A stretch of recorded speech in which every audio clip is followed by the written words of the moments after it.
All right. You know, and hit that button on live. Gonna wait for some good old beautiful folks to just pop on in. Cause it is about to get real. Let's see. All right. Chris, you can still hear me? You can hear me, Chris? Okay. Luck, you can hear me? Hear me? And Mario, you can hear me, right? I can hear you.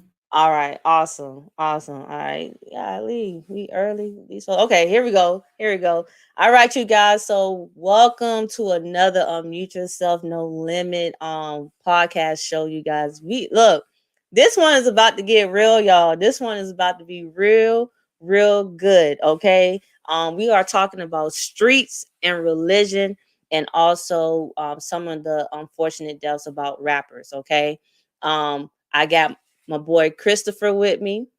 I got my boy Mario with me. And I got my boy Luck with me. Okay. We are about to go in so we can heal the land. Now, look, y'all.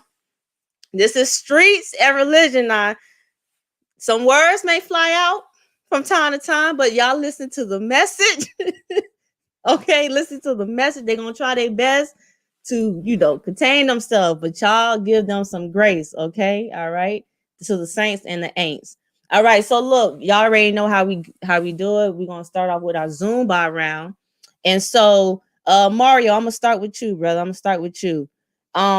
Is there any honor amongst the street? Is there any honor amongst the street? You gotta unmute yourself, Mario. You gotta unmute yourself. Wait, Mario, unmute yourself, Mario. Okay, can There you you hear go. me now? Yeah, we can hear you now. Sure. There you You go. sure? I'm feeling pressure. You sure? Yeah, you good. All right, no doubt. Just to answer your question, I believe it is honor, but it's only with the people that you know.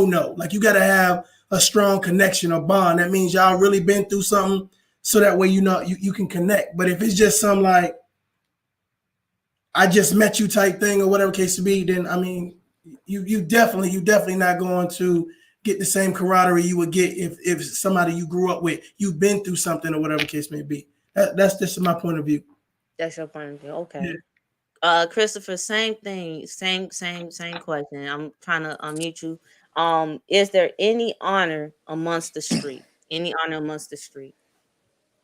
So for me personally, I don't think it's no honor in the streets. If you look at the definition of honor, it means high respect, great esteem, adherence to what is right, or to a conventional standard or conduct. I think back in the day, definitely, you know what I'm saying, there was a type of honor and respect in the street. Nowadays, it's kind of like every man for themselves. You know what I'm saying? You use people to get what you need to get. Once you get to that place, you know what I'm saying, it's a level of it's a level of accomplishment or type of position that you feel like you know what I'm saying, that you have. And I think that anytime Mhm. somebody challenges that position, that you've already, you know what I'm saying, worked your way to the top, whether you connive your way to the top, whether you did it, you know what I'm saying, all being 100, you know what I'm saying, I feel like there's no honor in my personal opinion, because you got it from, friends stabbing friends in the back, people killing their own homeboys. You know what I'm saying? You got the same cliques Yeah. killing same people within their cliques. And I feel like, when you look at the definition of honor, to me personally, I don't think that it's no honor in the streets, because like they say, the notion is the streets show no love, and ain't nobody safe. That's in my opinion though. Okay. Look, brother, is there any honor amongst the street? So this how I feel. There, to me, there is honor amongst the streets, and I tell you why. Because simply because the question you asking is there honor amongst the streets? I know for a fact you gotta have honor with the people you do anything with.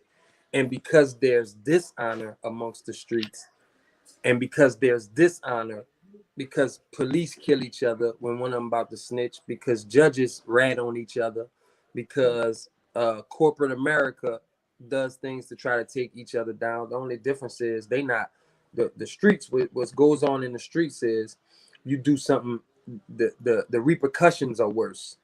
You die, Okay. or you Mhm. go to jail. Well, in corporate America, you don't necessarily die. You may go to jail, but you don't necessarily die. You go to jail or you get fired. That's your Mhm. repercussions. But there's no honor amongst them either.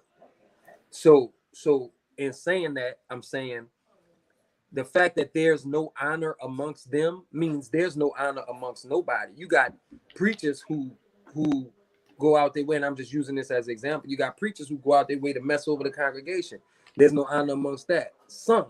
But then you got other ones that do it right. And I would say there's a lack of honor amongst the streets now because nobody, you don't know who the big dog is no more. You don't know who the boss is no more. And everybody want to be the boss. So I would say now there's a lack of honor, but there is still some honor. And in order to have any organization, I don't care what you put it as, if it's a gang, if it's corporate, if it's a group, if it's a team, whatever, there's got to be some honor somewhere in it for it to be ran a certain way. And when you seeing people making, you seeing these dudes flashing $5,000, $6,000, $10,000, $20,000 every Instagram post, they got some honor somewhere in there. They gotta either them or two of their partners or somebody. There's some honor somewhere for them dudes to continue making that money and feel comfortable enough to do that. Yeah. Okay, that makes sense. That makes sense. So I'm gonna start with you, Mario. Again, what is, because we just talked about honor, dishonor amongst the streets and everything. So what is the street code? What is the definition of the street code? What's the street code? Get your money. Don't snitch. I mean, bottom line, get your money. Don't snitch and handle. To me, honestly, I know everybody. I think everybody's kind of from a different. Everybody has their version of the street. Like being from New York, all of that New Jack City stuff. I'm about to curse. Oh, I'm about to curse. All that New Jack City stuff. A lot of the stuff that you see is actual factual. And I feel like if you feel like you got to take care of your family, you got to get money by any means necessary, I think you're going to do certain things. So I really feel like it's get your money. It's be a man of your word. And it's do things. How can I say this? It's do things to not make people question that you're doing some faulty stuff on the side. So to me, it's about respect. It's always been about respect for me. Okay. Mario, can you say that last part again? Because it kind of, I don't know what happened. But I just said at the end of the day, to me, it's about respect, and I think that if you respect somebody, it goes a long way, because I think if somebody feels disrespected, they got to act on that. And I think that's where you get a lot of clashes in the street, that somebody feels disrespected. Okay, got you. Yeah. Chris, what about you, man? What is the street code? To me, I feel like the street code is eat or be eaten. In my opinion, I feel like, with that, it's kind of like, hey, I'm gonna go out here, I'm gonna do what I need to do, I'm gonna eat, whatever my duties consist of me eating and putting food on the table for my family, that's what I'm gonna do. I feel like anytime somebody get in the way of that, I feel like that's when, the repercussions come into play, because if I'm out here grinding that day in, day out, trying to make a living for me, and this is how I eat, you feel me? I think it's a level of moral respect and duty to understand, like, hey, bro, this is how I'm eating, you feel me?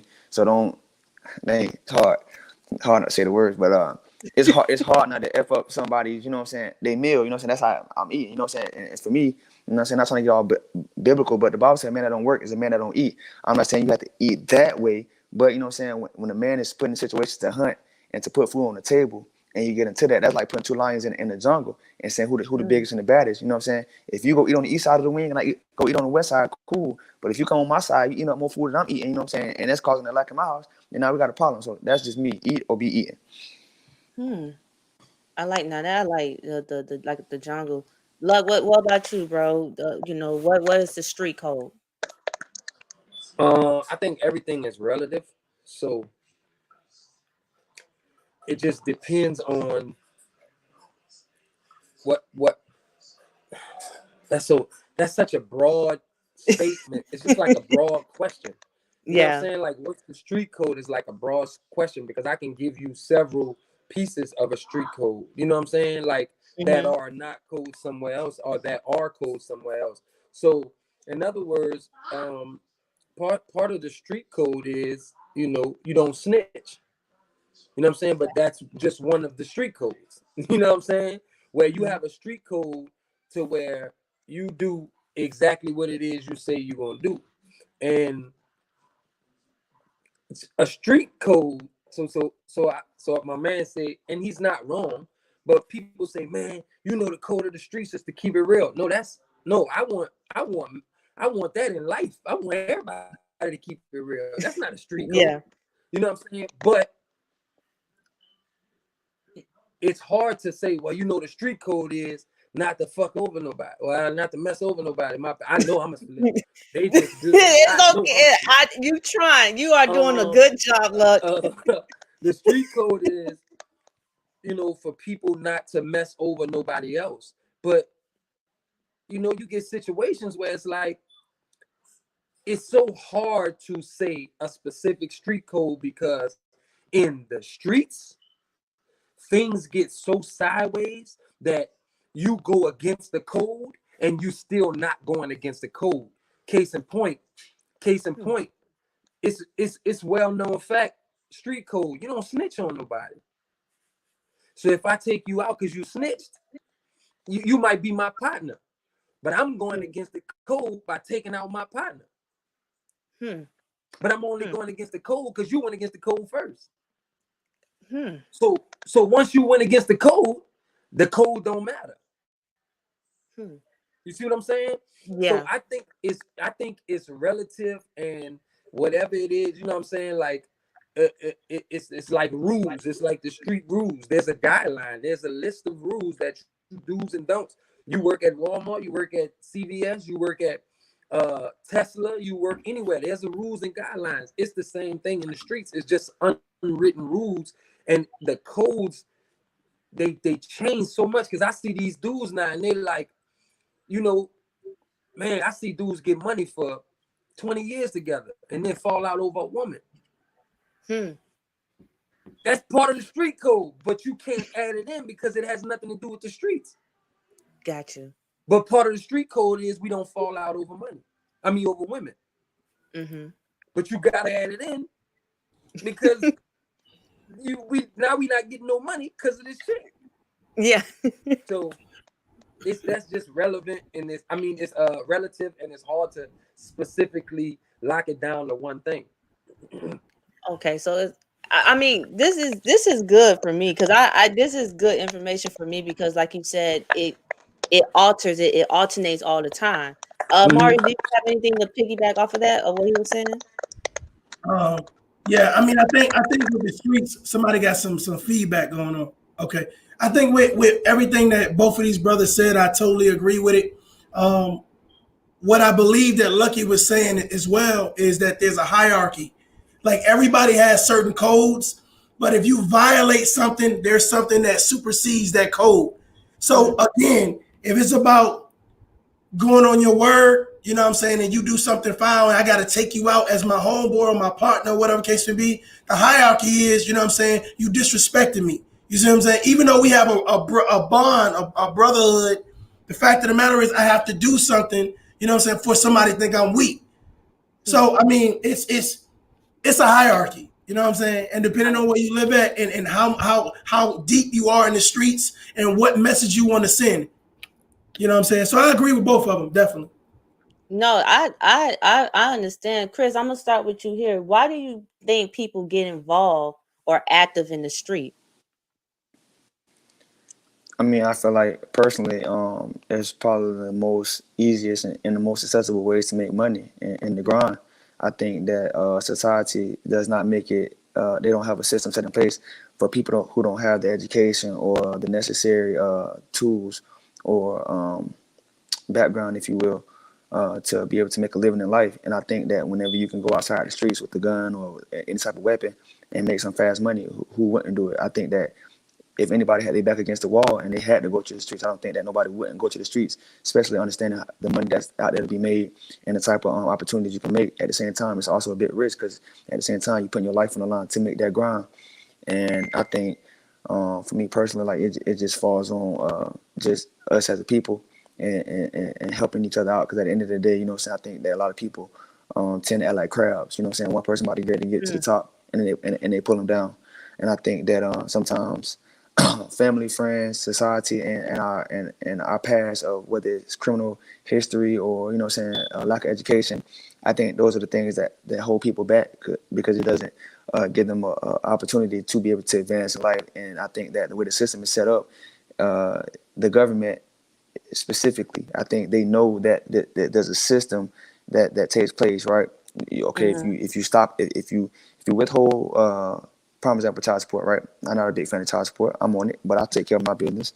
Yeah. If a man doesn't, if a man doesn't take care of child support, right, his license is going to get suspended. If his license gets suspended, then and he don't pay child support, then they're going to garnish his money on his job. And then if his check get garnished, then on top of that, they're going to put a warrant for his arrest. Right now, if you're a judge to take care of the child, and then you go to jail, then what mission is get accomplished by taking care of the child?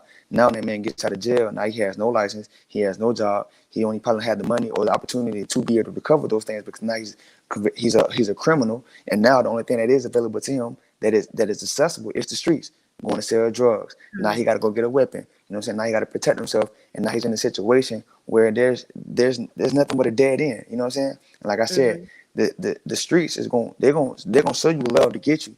And then when they get you, then it's like an entanglement. Like you caught this way, you caught that way. You know what I'm saying? You owe somebody money. Hey, now you gotta resupply. Now you gotta invest the money that you got into that. You know what I'm saying? Now you gotta watch your back. You ain't getting no good sleep. So to me personally, it's just the system. You know what I'm saying? Because I feel like there's nothing set in place. You know what I'm saying? For people that have that crutch of and been enabled to be able to be successful to progress in life. That's just my opinion. No, I understand. Look, what's your thoughts, man? You know, about the street. Like, why do people get involved into the street life? What's your thoughts about that? So it's a few reasons, and again, like my answers are they're so intricate that it's never gonna be one And that's specific answer unless it's one Mhm. specific answer. But it's a few things. I'm gonna tell you. I'm gonna the last one, and I'm gonna be quick with them. But the last one will be so different, but it's something people don't really think about. But I'll say this: the first reason is because the streets are sometimes all a person has. So you take it. I see people grow up and play football. Take Allen Iverson for instance. Mhm. He went to his coach. His coach raised him and kept him off the streets. He had some troubles, but it kept him off the streets. Let him move in with him. But as a result, Iverson won him some state championships. Mhm. That's no different from, hey, cut that stuff down, y'all. As a result, that's no different from a dude who ain't got nothing turned to the streets, and now the boss got him selling work, making sure he good. You can only go with what you got and what you see. If Okay. your pops is a street nigga, 9 times out of 10, if he your hero, that's which way you gonna go anyway. Mhm. If you see the dudes on the block and then we glorify, the other reason is because the wrong, I grew up, and you got to think about this mentality. People like 50 Cent, people like Diddy, people like Dr. Dre grew up watching Tupac. They grew up watching people like Ray Charles and them try to buy their masters and try to get their own original and try to have their own companies and this, that, and the third, right? Mhm. Well, you got people under them that's watching them, but now they no longer. I guarantee you, a person will follow. If I put 50 Cent, who has one of the #1 TV shows on television, still they cut him a $400 million check, and he still owns a piece of a water company, Mhm. as well as just they don't realize it, but executive produced the Pop Smoke album, so he's got one of the top albums of 2020. It might not be his, but he executive produced it, so he got Mhm. so that's all facets. That's movies, music, branding, business. If I put him in front of the average 18-year-old and say, hey, listen to what he about to tell you for 10 minutes, and then put young boy in the same conversation and sit him and make them listen to him for 10 minutes, they're not going to listen to 50. They're going to listen to Young Boy. Simply because we don't have the same dudes no more. We don't, like, in all honesty, Puffy, the same names I named, 50. Some of them dudes, they sell out for money. Pac wasn't selling out for money. Them dudes, the dudes they looked up to, they kept it real. So they followed the keep it real, but now they see so much money. Pac didn't see the type of money 50 saw. He didn't see the type of money Biggie saw. They see so much money now, they'll sell out. So the real one now is who the youngsters looking up to. Young Boy, Dirk, Vaughn, all these dudes. So they see that and they say, well, damn, that's what I want. I'm trying to be like them. But you could be like 50 too. Yeah, but I don't want to be like 50. I want to be like Young Boy. And it's crazy because it's like you do realize that there would be no Young Boy if not for 50 or whatever the case may be. And the main reason for that is my last one, and it's gonna be unpopular to amongst everybody, but I'm not here to say what people want to hear. I'm here to say what the truth is. The truth is, women glorify that, and at the end of the day,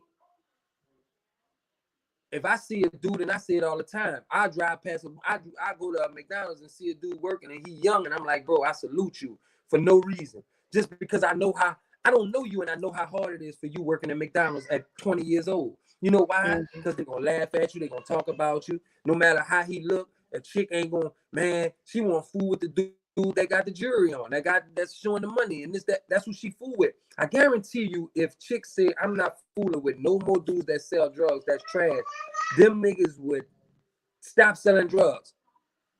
I guarantee you 90% of them will stop selling drugs, because all dudes do is everything a woman wants. He not getting that call so other dudes can say, dang, he got that. He not getting them. The main thing when they go out is, man, them hoes gonna be on me tonight. That's all he thinking about. He bought that outfit because he know women gonna like him. He bought that car because he know women gonna like it. He got money, and it's really a crazy mentality, because then they turn around and get mad at the woman when all she wants is his money.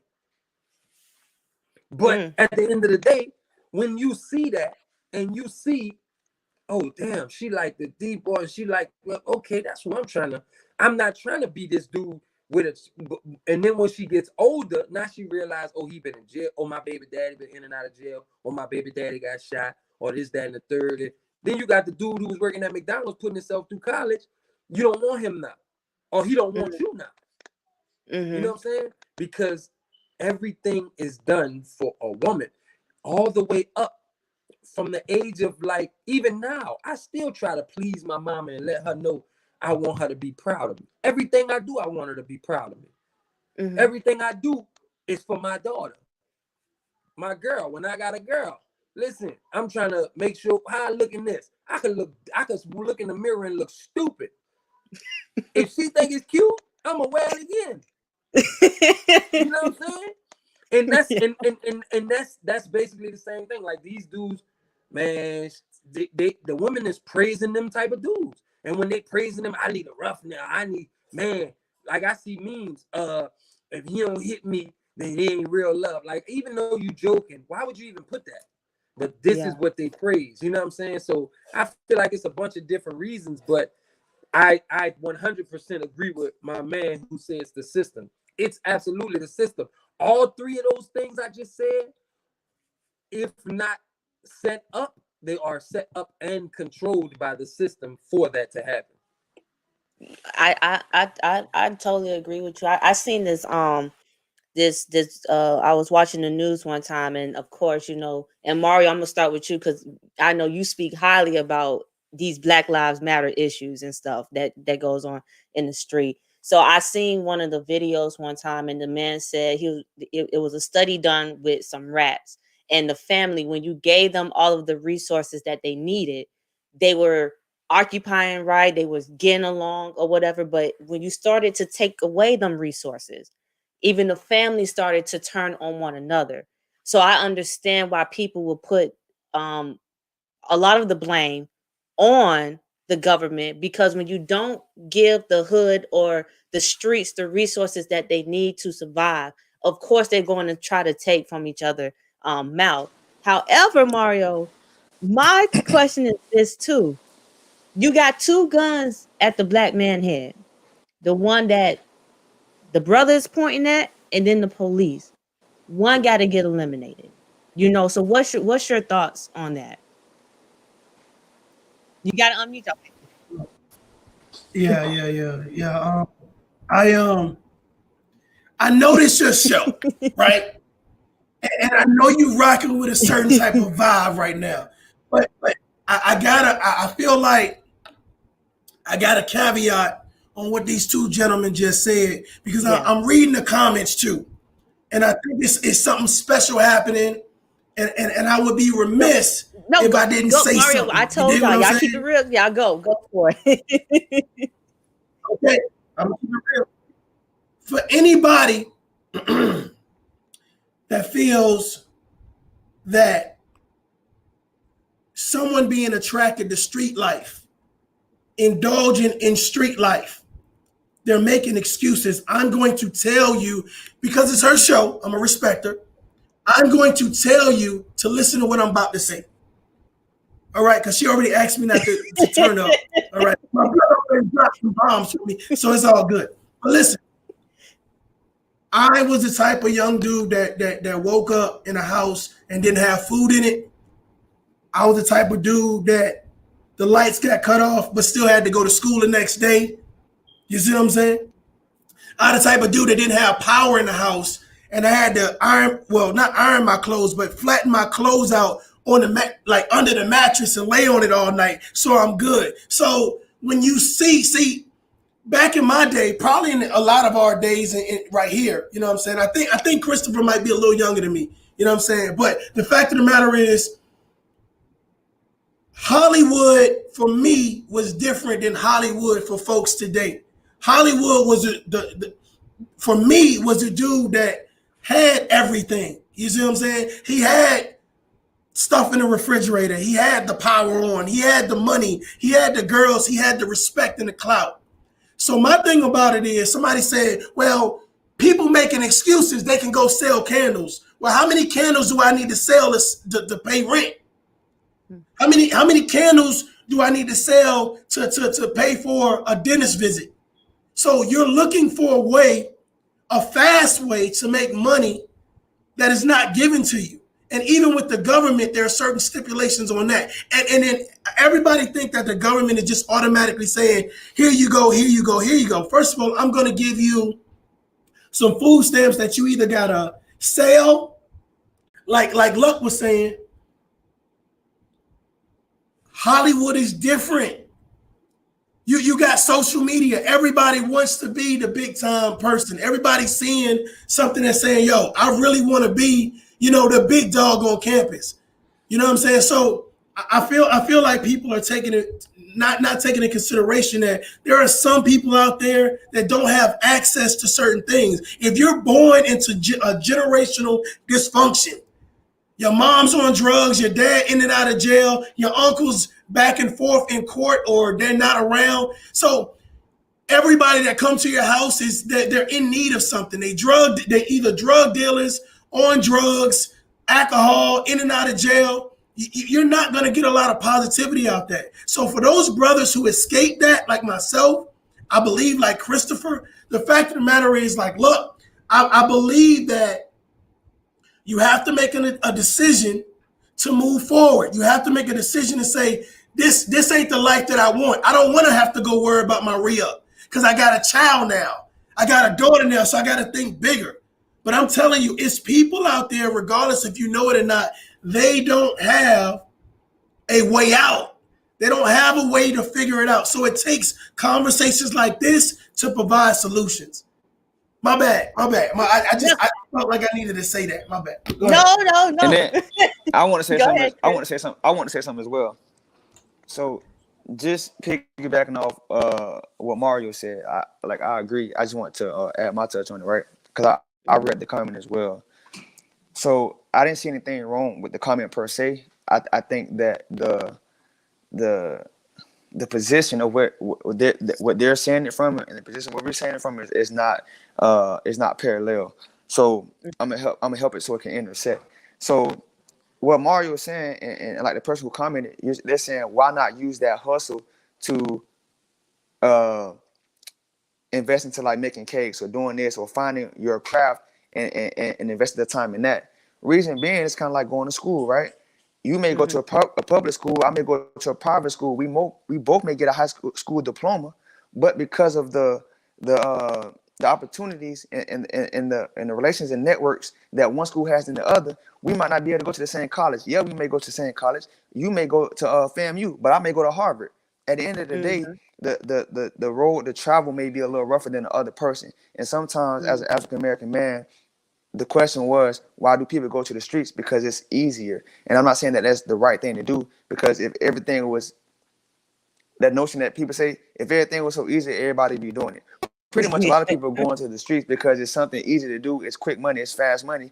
And you're saying that you should utilize that hustle that you have, or that hustle mentality, to invest in this. But at the end of the day, I don't see a lot of people out there selling cakes. I don't see a lot of people out there selling candies and candles and this and the third. Now, obviously, during the pandemic, people are selling masks. But when everybody are doing the same thing, you have to do something that's going to stand out and be different. If me, Mario, and Luck start selling cakes, what's going to be different from my cake and his cake and his cake? Even if his cake a little bit better, if I sell my cake a little cheaper, then people, my cake going to sell more than his, because now I'm selling at a cheaper price. So now they're not going to value the time and effort that I put into my cake. At the end of the day, when I made the comment and said the reason why they go to the streets is because of the lack of resources, I'm not putting 100% blame on the government, because at the end of the day, nobody can make you do nothing. I'm not saying that you have to go to the streets. I'm just letting you know that the streets is welcoming you with open arms, and they're making it accessible for you to get into it. And then when you get into it, that's when it's hard to get out of it. And then that's when those repercussions and things of child support, going to jail, getting criminal record, that's when those things start to pile up. So I do agree that you can utilize your talents and crafts to invest into a hustle, but necessarily that hustle is not going to bring in the same amount of revenue than selling crack, weed, or whatever. And if you think you know, then if you know, you know, and if you don't, you don't. But at the end of the day, it really takes for somebody to actually see it, be in it, and to have experience to really not say speak on it, but to really set an opinion like that on it, in my personal opinion. No, look, what's your thought? Go ahead, look, go ahead, baby, go ahead. This is kind of like side note. How are y'all seeing the comments? I don't see no comments. No, it's on Facebook. I try to post it on the screen, but sometimes it's tripping. And to Don, check your inbox. At the end, I can have you join in. Don is heated. But no. Hey, Listen, hey, look. listen. If you look over here in the right corner, it says private chat and it says comments. If you hit comments, you should see something. Yeah. Nah, I don't see that, brother. But it's okay. It's okay, look. You yeah, don't worry about it. Y'all read them. I'll be good. All right. Hey, I just want to do something real quick. Hey, listen, shout out to all the viewers. I think Baby Girl has a wonderful platform right here. This is no disrespect to anybody. I just feel like you got to understand the perspectives and you got to understand the background of the people that's talking right now. But go ahead and do your thing, Baby Girl. No, look, anything you want to piggyback on what they said. Listen, you know. I'm which is crazy, but because I rarely agree with the majority, but I agree with everything they say. You gotta understand something. 6 years ago, I was sleeping on the park. I was sleeping on the bench in City Park, night after night after night after night after night after night. It started raining. A few nights I had to sleep under the truck. You know what I'm saying? Because I was staying with my sister, and for the betterment of her marriage, I left because, but then what I did was I blamed everybody else for a lot of situations, but I had nowhere to go. I'm sure I had places to go, but the man in me wouldn't allow it. However, I mean, my pride wouldn't allow it. So I was in City Park for a few months. So what happens is you gain a mentality where I'm going to do this, I'm going to do that, I'm going to do this, I'm going to do that. And I don't really care at that point, which is like my man said, you get pushed to a certain point where you like my cousin was letting me drive his cab. That was a way to make some money. But here's where it differs, and then I'm going to, let you move on. I could have kept driving the cab, saved up money, and been good, right? I was driving the cab and then decided, you know what? I could do this cab thing when he go to sleep and give me the cab. I could do this cab thing. I could also sling some dope out this cab because nobody expected. Of course, that turned a whole nother way, and he lost the cab. So I messed it up for both of us. But listen, my mind frame at the time was, this is my only way to get it. You know what I'm saying? So I turned to wherever I thought was the easiest way. And when you climbing out of a hole, people don't understand this until they get in a hole. When you're climbing out of a hole, you don't use the most reasonable thought of what you can grab to get out. You use the first thing you see to get out. You don't say, well, you know what? They got rocks up there, so let me try to throw a shoelace up there, hold on to one of the rocks and put. No, you grab a little piece of stick that you see sticking out and you try to grab it. It may break. You don't care because it may not break. And whatever it's gonna take to get you out of here, it's like when you're drowning. When you're drowning, you don't try to swim perfectly. You just try to stay above the water.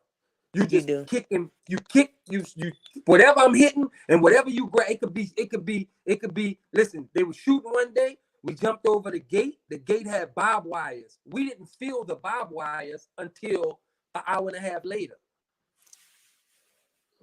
Because the only way out was through the barbed wires. On a normal day, if on a normal day, I'd have sat there for an hour and a half trying to figure out when they're gonna open the gate, when they're gonna do this, when they're gonna do that, because I'm not going through them barbed wires. But on that day, only exit we had was the barbed wires. So you gotta exit, and when you in that ditch, when you in that hole, when you in that situation, when you in that jungle, when you in that field, man, you're not gonna eat. I don't know one person on this live, in this live, watching this live, that'll consistently eat a bug, a fly, an ant, a raccoon that's half cooked. Go in the jungle for 2 weeks with nothing to eat. Watch what's gonna happen. Watch, just watch. You're gonna have an insect salad, 100%. Because you gotta use what you got. So that's why I just agree with what they say, which is hard to. I'm telling you, I don't agree with what a lot of people say all the time, because I feel like they just saying what sounds good, but what they saying makes so much sense because I've been in the situation. When you climbing out, you gotta climb out the only way you know how. In the best. I wasn't gonna climb, just in all respect and in all humility and all honesty and respect to all the people that have good jobs. I wasn't gonna climb out by getting just a good job, because it was gonna be hard for me to get a good job being in a ditch. 1, 2, it was gonna be hard for me to save up and get out that ditch, because the jobs that you was gonna be able to get wasn't gonna be able to get you out that ditch quick enough. I got out the ditch in 2 months. I got out the ditch in 2 months. I ain't looked back since. So, it's just like, I don't know. I just feel like until you get in a certain situation, that's why when women tell me about their period, I shut up. I don't know. I ain't never been in that situation, so I can't answer that. You know what I'm saying? I don't know about that. I ain't never been in that, so I shut up. Man, it hurt. I'm sure it do, baby. What you need?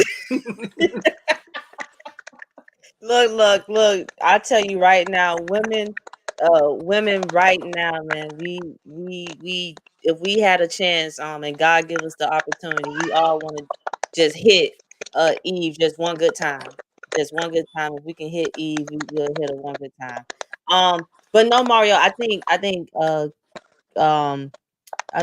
know Chris will come back, but to the question that I was trying to get with you before, I was trying to get with you before about, I understand about resources, because like I said, I may not agree with why people do the things that they do, but like Luck and you all have, have expressed, if you have no resource, if you are struggling, and if they're not putting in the resources, if they're not putting in better schools, better books, better this, better that, or whatever the case may be, they're not teaching you the things that you need. And once you start taking out them resources and it's systematic, right? Of course, you're going to have these issues. However, Baby Girl here is all about how can we as a community change that mentality where we can put our finances together to buy a block. So I really want to say I appreciate you for having this conversation. Yeah. No real shit. Real, right?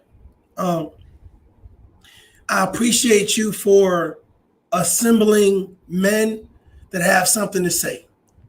That's two. Last one. I appreciate everybody in the comments that have feedback because it's important. I mean, you're passionate enough to say, hey, this is how I feel, whether you feel misunderstood or not. I'm about to talk my shh. Check this out. I believe the issue in the Black community is that a lot of us fight so hard to get out or struggle to get out. Once we get out, we don't look back. Yeah. There is someone in communities that we can relate to, that we know right now. We can call out names of people in the community right now. And they're going through the same thing that we've been through. But the issue is that we're so like, hey, I made it out. I got to keep on pushing. I hope you make it. It's all love. But I got to look out for me and mine. And then as you get children, as you get children, you get further and further and further away from, I got to get back to the hood to help the hood out. So you ain't going to find a lot of activists. You're not going to find a lot of community leaders.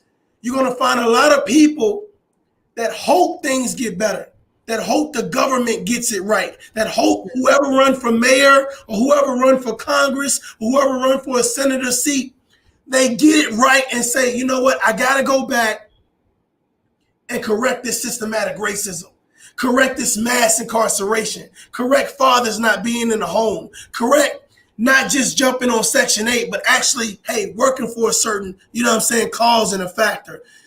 The issue is that us as Black people, we find a way to make it out the hood.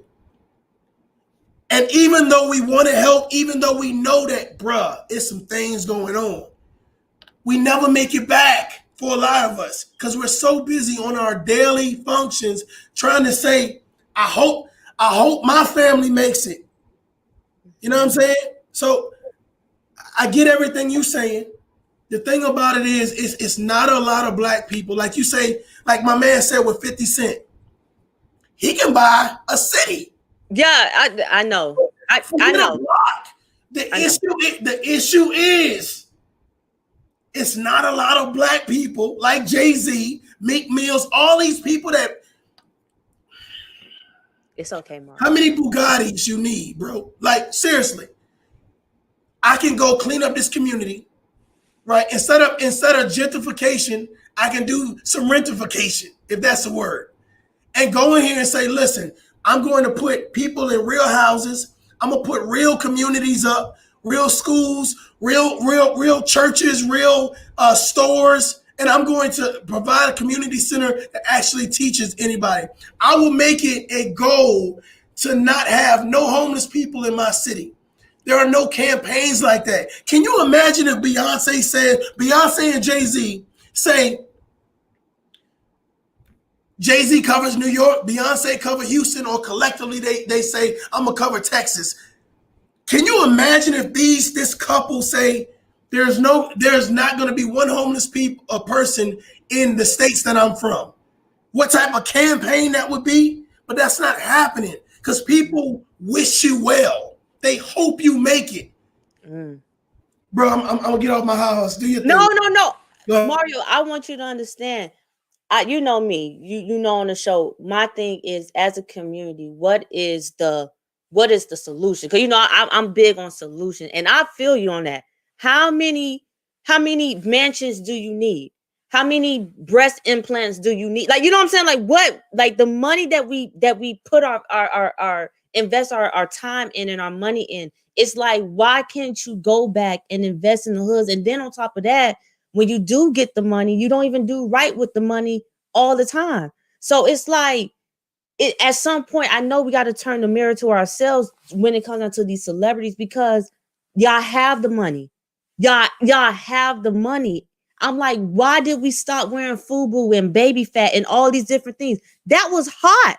But now if you got Gucci, y'all making Gucci more richer, y'all making Fendi and all these other things popular. You get what I'm saying? So trust me, I feel your frustration on that. But look, I want you to go ahead, brother. You go ahead and you can piggyback off what he said and everything.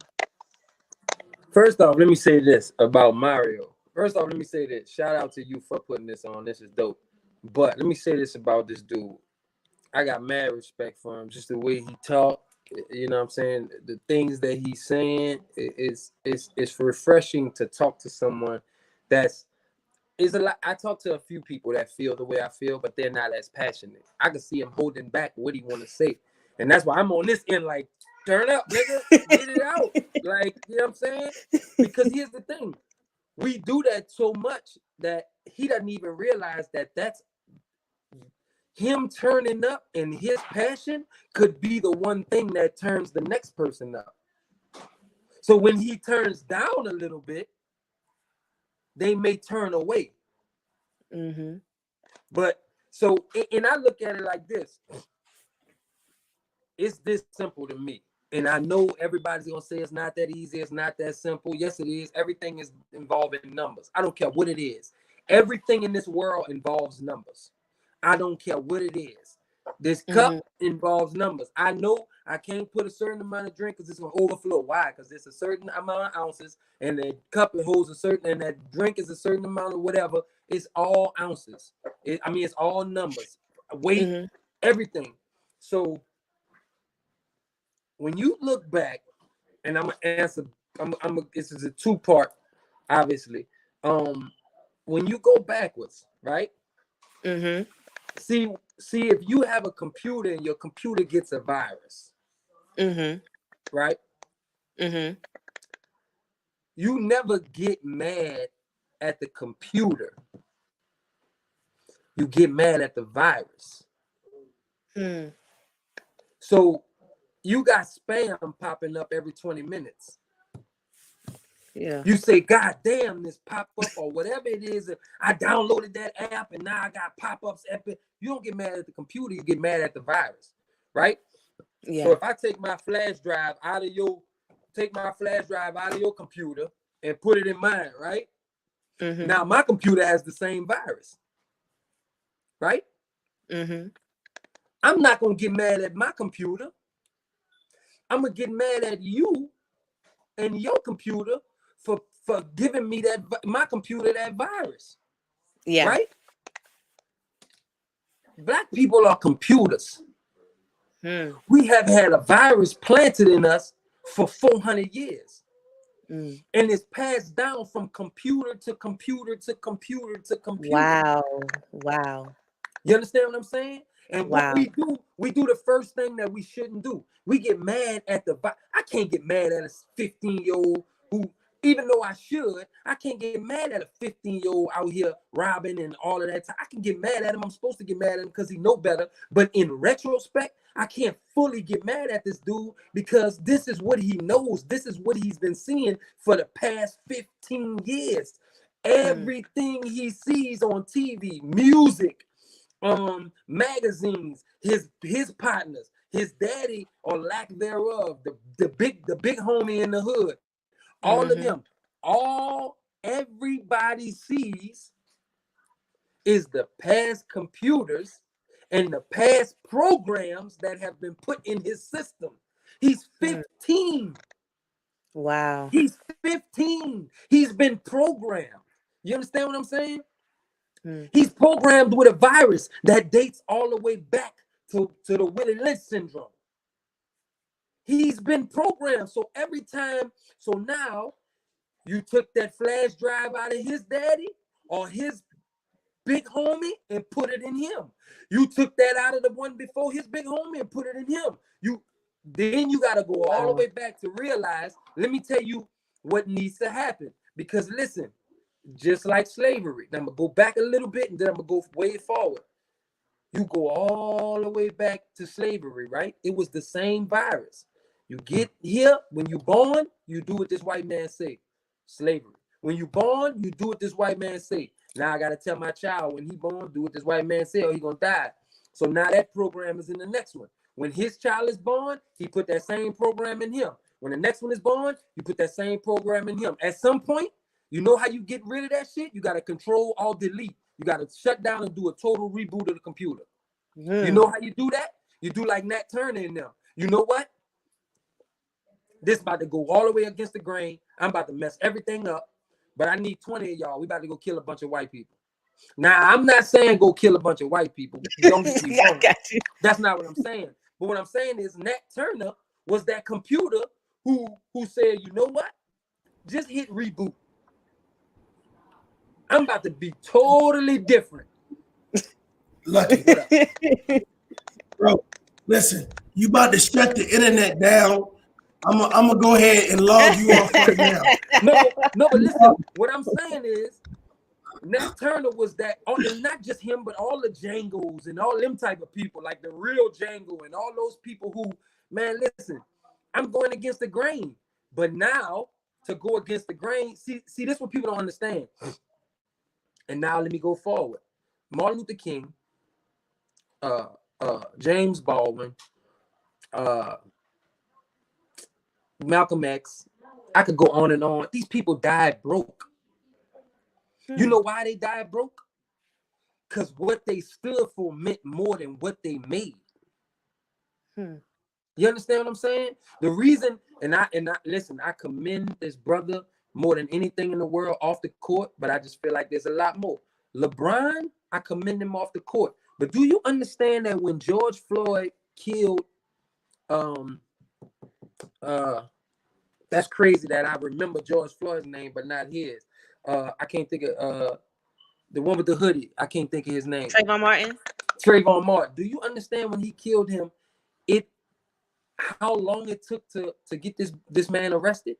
Do you understand that now money means more to people than anything?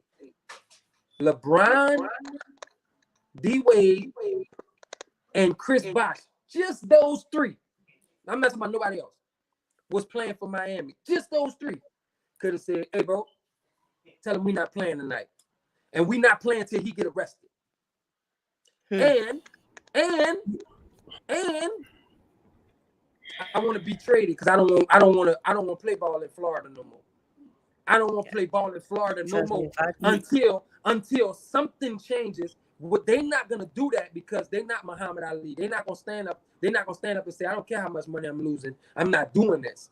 You understand? Because money means to them way more than what they standing for mean. Do you understand that when you make $1 million, even if they take 30%, 35%, let's just say you end up with $600,000, right? Let's just say, do you understand that that if I'm randomly, let's say Beyonce, I'm sure she made 20 million last year. That's one. Let's go to another person. I'm gonna just give you another example. James Harden, just because they both in Houston. And then I'll come to New Orleans. Let's say Zion Williamson, and then let's say Lil Wayne. That's 4 people I just named you that may have or may have not had, but I'm gonna go with the majority of may have made 10 or more million last year, right? Do you understand that with good extensive research and good easy thorough background checks, making sure the paperwork is right, the LLC is right, do you understand that if for every $600,000, now I'm jumping back forward when I was talking about numbers, for every $600,000, right? Which is really for every million, because I'm only doing that number as the after taxes and all of that. So for every million you make, do you understand you could take only 100,000 of that million and give 10 people $10,000 to start a business? Do you understand that if you made 10 million You understand that if you made 10 million last year, you yourself, as we talking about only one of those 4 people, Lucky. you yourself could Lucky. give, yeah. Somebody is listening to this broadcast and they're like, yo, bro, I'm feeling you. Matter of fact, I'm feeling both y'all. But a lot of black people, the issue is that a lot of black people are lazy. That's one. 2, everybody waiting on a handout. We talk about reparations. You just talk about these celebrities saying, hey, give 10,000, give 10. Bruh. If we give every black person in America right now, You didn't let me finish. How many people you think, honestly, is going to open up a business? Wait, you didn't let me finish. That's why I said with thorough. That's why I said with thorough research, you got to have your LLC. Because this ain't government money, this personal money, right? And listen, people you gonna fall through the cracks. Even you, my nigga, if you make $1 million tomorrow and you give 10 people in your family some money, 3 of them gonna fuck it up, bro. It don't matter. Somebody gonna fuck it up regardless. When the government give 10 people money, somebody gonna fuck it up. I'm saying this. I'm saying if you put it, and the reason I say that, people, and I agree with you, people do look for handouts. I'm not talking about a handout. I'm talking about we the ones that made y'all motherfuckers rich. Excuse my French. We made y'all rich by buying everything y'all do and supporting everything you do. I'm not asking for much. I'm saying if you're making $120 million a year, I'm saying how hard is it to do a thorough, you do a thorough research for everything else. How hard is it to do a thorough research to find 10 people and give them 10,000 to start their business, a black-owned business? If you Lucky may be the most articulate person in the world. I want y'all to listen, hear me out, and then we're gonna let her get back to her show, bro. No. Y'all, hey, look, I love when brothers get together and they talk business. Lucky may be the most articulate person in the world. I may have the greatest jump shot in the world.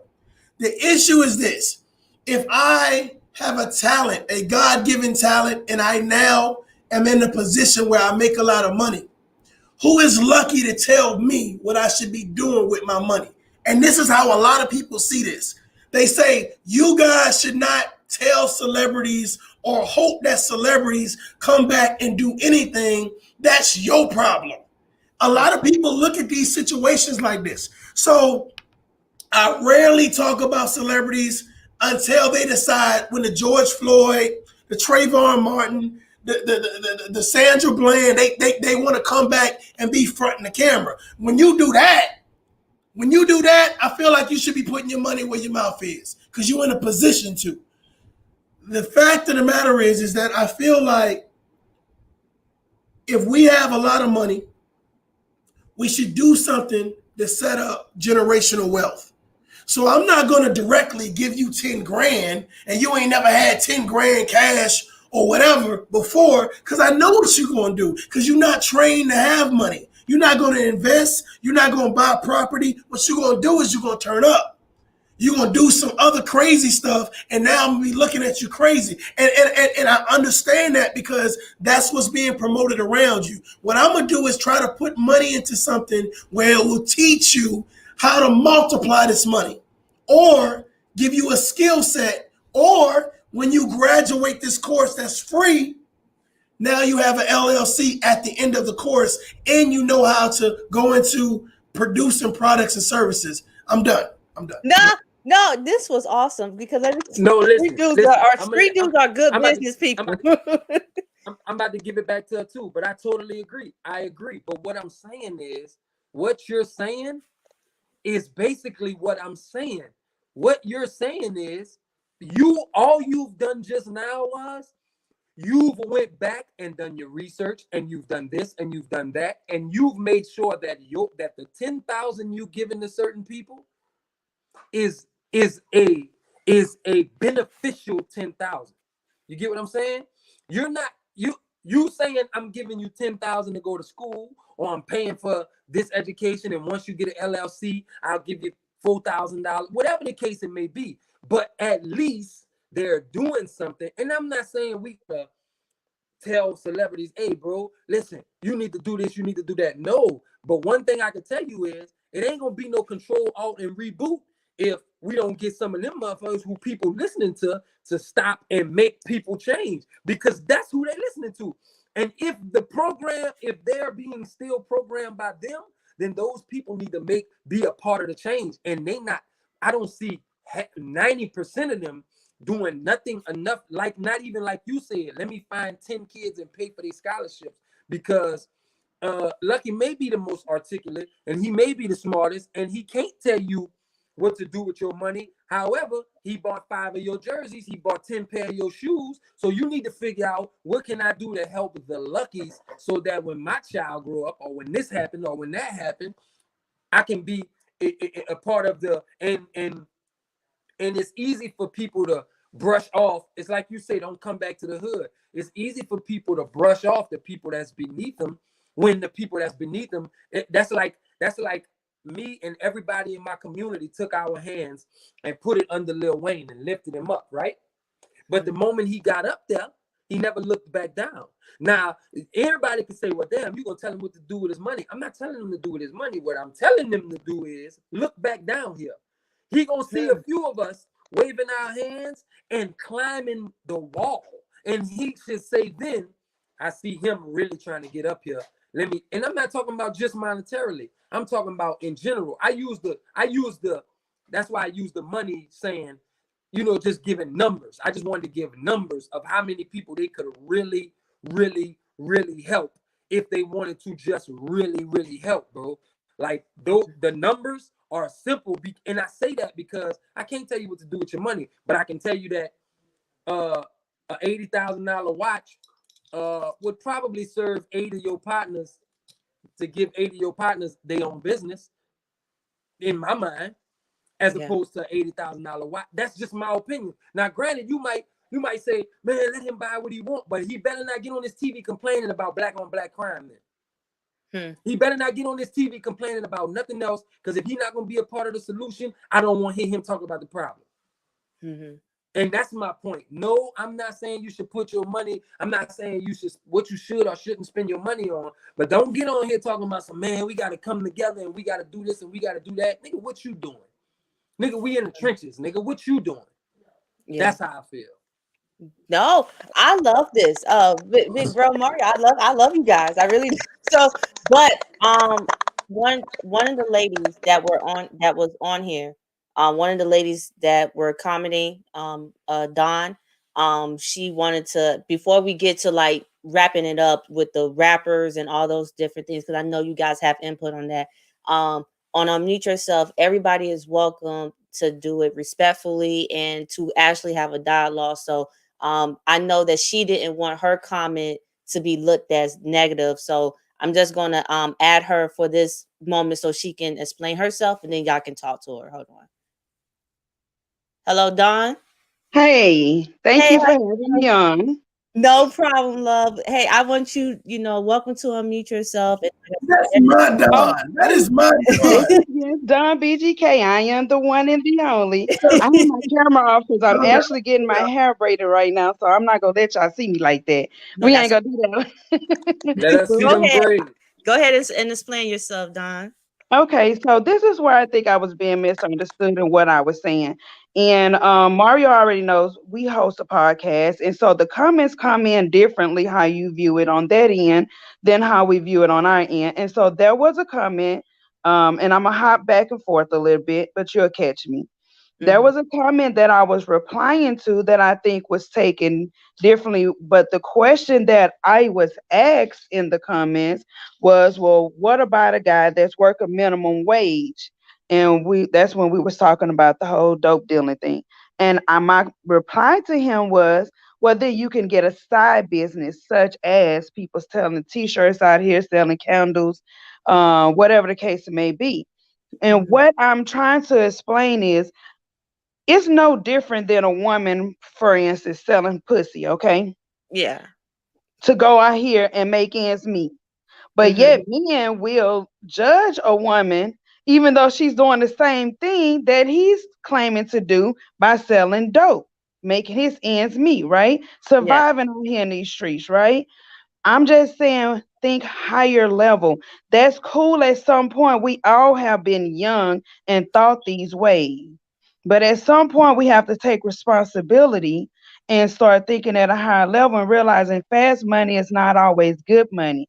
I want to make that rent money and not get busted and go to jail right before I actually pay that rent. And now they done took that and everything else and everything I have to pay in court costs, the time I lose with my family, all of that is now gone. You understand? Mm-hmm. I want to make the money, even if it's slower, it's mine. Can't nobody take that from me. And I can Mm-hmm. still take care of my family. I may have to downgrade where I'm living in order to survive. I may have to work 2, 3, 4 jobs to survive, but I'm not going to tell my child it's okay.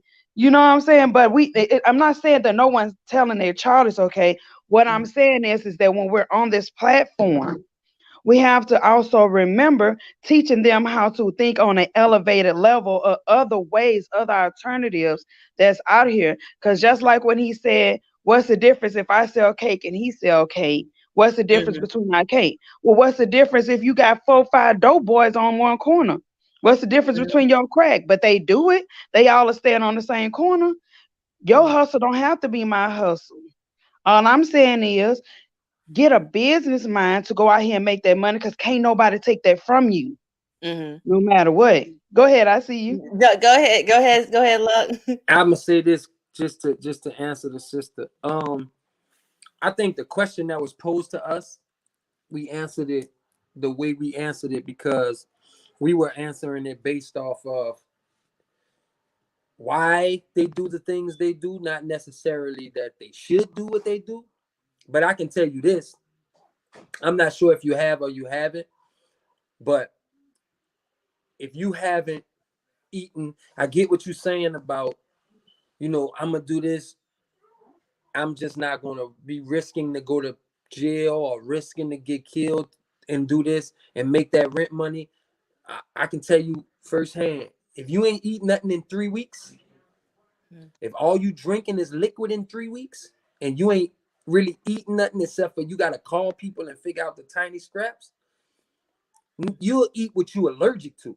You don't give a damn about the side. You don't give a damn about the side effects. You don't give a damn about your allergic reaction. You don't give a damn if you're gonna be itching all night. You don't give a damn about none of that. You need something to eat.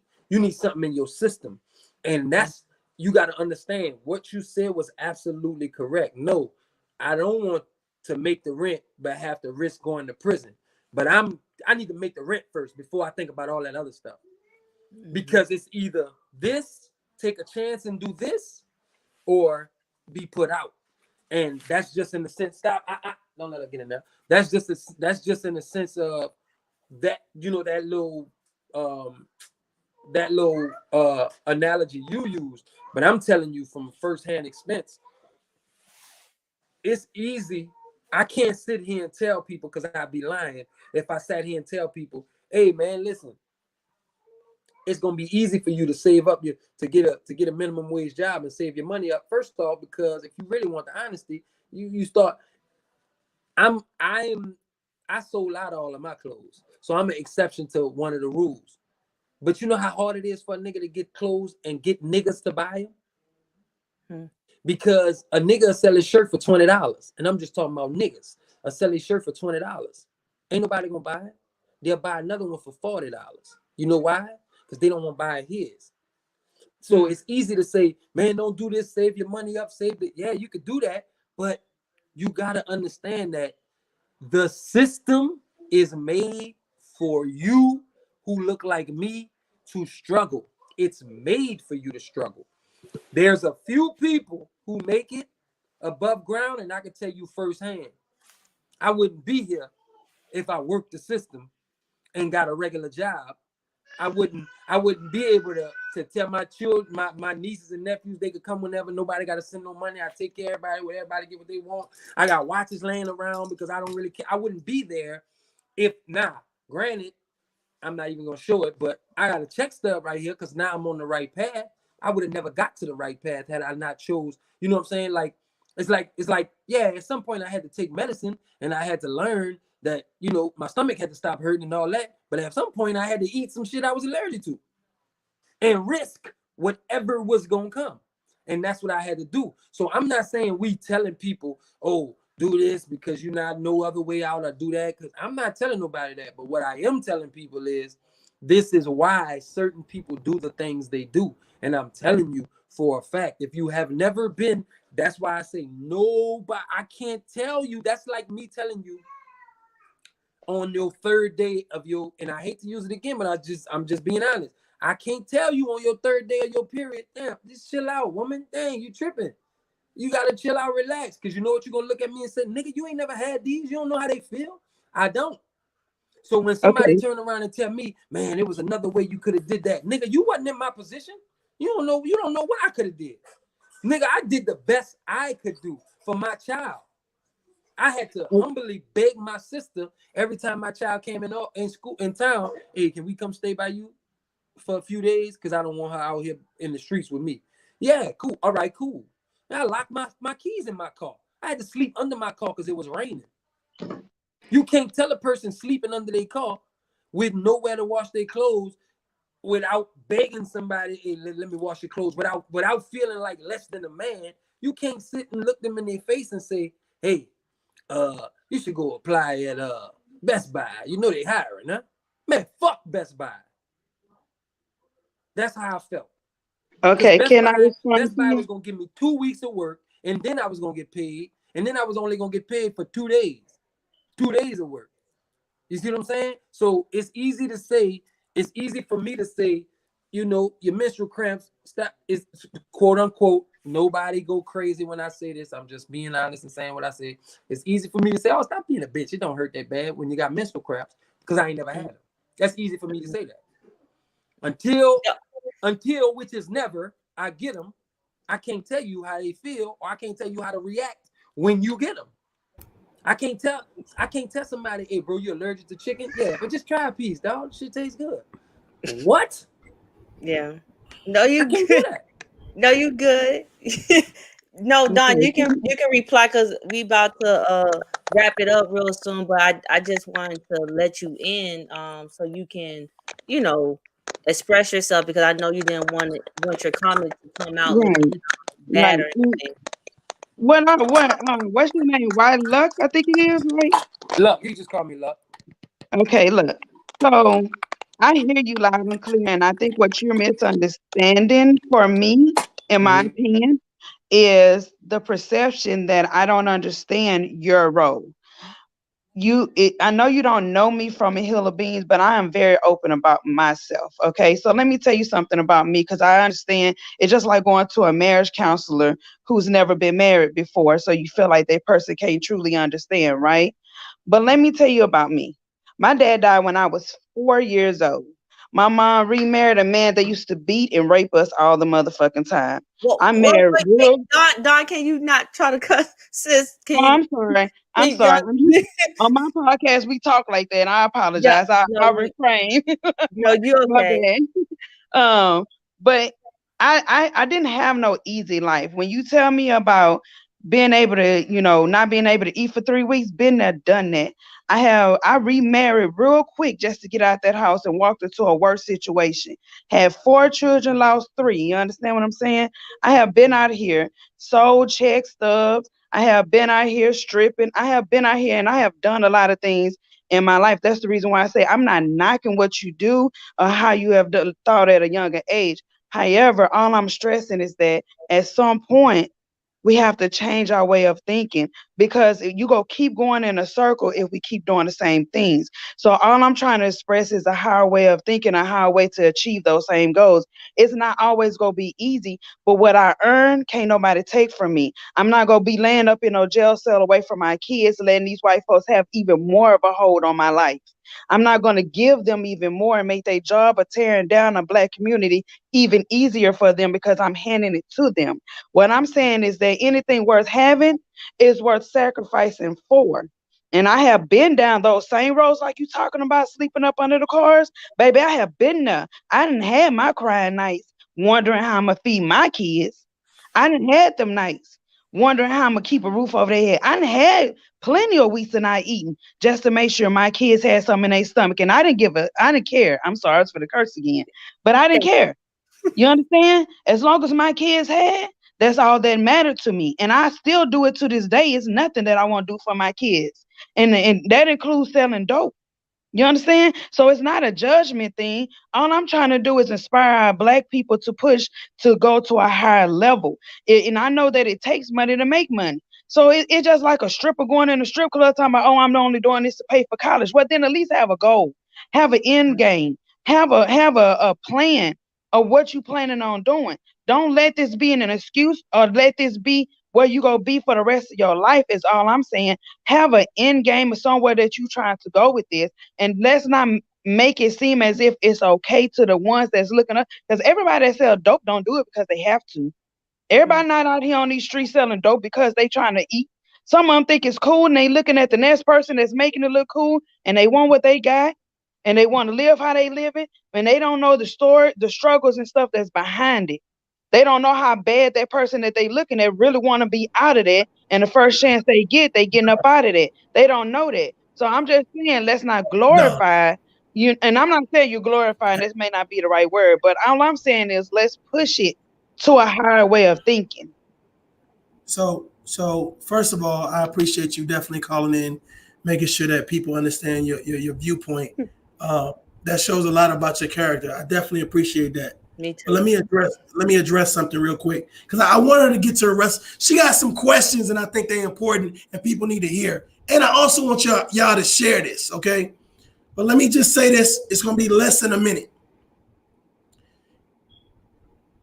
Everybody ain't lived no struggle. Everybody ain't been through the trenches. Everybody ain't no gladiator. It's a lot of people right now trying to emulate something they seen on social media or they heard to be beneficial to them. You know what I'm saying? So I think I don't even know Lucky. You know what I'm saying? I don't even know him. The fact of the matter is he talked to me from experience. I like to say that I talk from experience. I am somebody from the streets, from the projects, who's been through foster homes, juvie, jail, and still a successful warrant officer in the military after 20 years. So there's a balance there. There's a knowledge of business and street. There's a knowledge of education and street. So I understand both sides. My thing about it is I can understand Don saying, "Hey, let's not glorify it."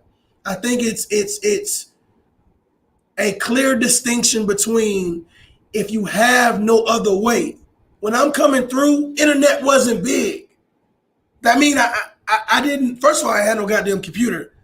I think we had sidekicks or some shit or beepers or some shit. But the fact of the matter is, I couldn't just, oh, let me get a business license. Let me find out X, Y, and Z. When you growing up in the hood, you ain't thinking about that. So my identity to what success was is not the same identity to what success is today. So I get both of your viewpoints. I think both of y'all are credible. And I just wanted to caveat on that. Salute to both of y'all. I'm gonna let that lady do her thing. No, I look, man. This is streets and religion, so I want to end with this. And Don, you can stay on if you like. Um, because I didn't, everybody don't have. It's hard to find ladies or people that will tell their story and just be their authentic self. And I thank y'all for restraining the best way I could for so long, But if we can just gather back, just gather back around. I think Chris is back as well. Um, I want to say this because of the streets, and I put religion for a reason. This is a spiritual faith based show in a way that we're trying to do ministry outside of the four walls because I am like really really huge on that. And so I want to talk to each of you guys about, while you were in the street, did you see pastors knocking on the door or the church come into the streets versus asking the streets to come into the church? Go ahead, Lucky, you can start. First off, with respect to everybody on here, I'm gonna just keep it 100. Some of them churches is the streets. Some of them churches is the block. Some of them churches, 90% of them churches make more money than the streets. And they do it more underhandedly than the streets. Because at least a nigga on the street, I'm going to tell you, hey, bro, we slanging dope over here. Them niggas going to tell you, hey, we praising God over here. Wow, messing over you. You understand what I'm saying? So a lot of them, you know what? True story, real quick. True story. Then I'm going to let them answer. I produced a stage play. And at the time I was producing it, I was doing all kind of illegal shit. But the stage play was a gospel play. Somebody else wrote it. I just was producing it and in it and all that stuff because I wanted to be an actor. And I met a pastor who let us use the church. So Sunday we went to the church, and he gave this is an honest to God true story on my family. He gave his wife a Rolls Royce. The Sunday we went, he had her come outside, a surprise. She had a bow on it. I'm thinking to myself, God damn, this nigga got a Rolls Royce. What do they do? Like, what do they make money?